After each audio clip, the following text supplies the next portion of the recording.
maybe you could speak to what you think the impact of a post-Fox Tucker Carlson show will be, and how will you be able to sort of shape the show differently, if at all?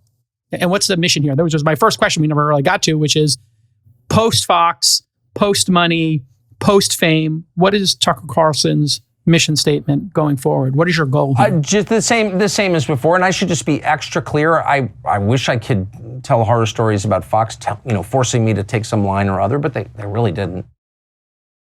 But they didn't want the show anymore, so that kind of tells you. But anyway, the point is, my intent in hosting that show is the same as my intent in hosting the show we're about to launch on X, which is just do your best to say what you think is true, bring perspectives and information that you don't think are widely covered to a larger audience, and try and stay firm in that. Admit when you're wrong. Like, just be honest. It's actually not.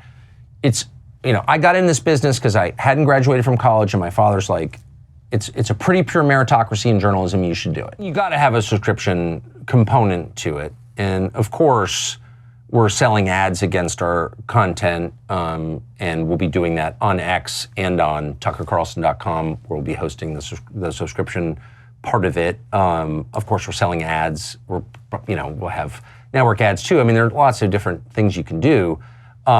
But in the end, you have to have some subscription component if you're going to do it at scale. I mean, we brought our whole staff, almost our whole staff from Fox with us. So we got a bunch of people. We've got bigger ambitions than have been on display so far, and we you got to have more information.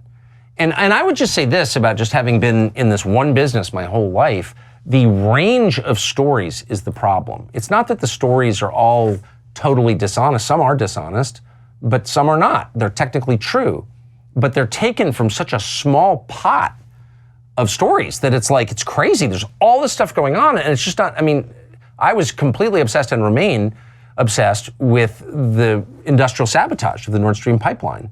It's that's a major historical event.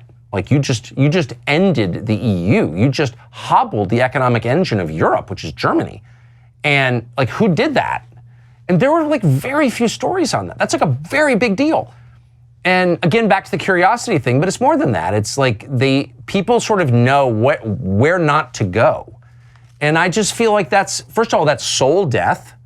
You're not a free man if you're that constrained in your thinking, if you're letting somebody else tell you what you're allowed to think. How can your wife even sleep with you at that point? No one can respect you if you live like that. A. B, you can't have a democracy. You can't have a free country under those circumstances. So, and I don't think I'm overstating it. And so we're going to try to, I hope, be one of many different similar efforts to just add to the sum total of information and analysis of that information.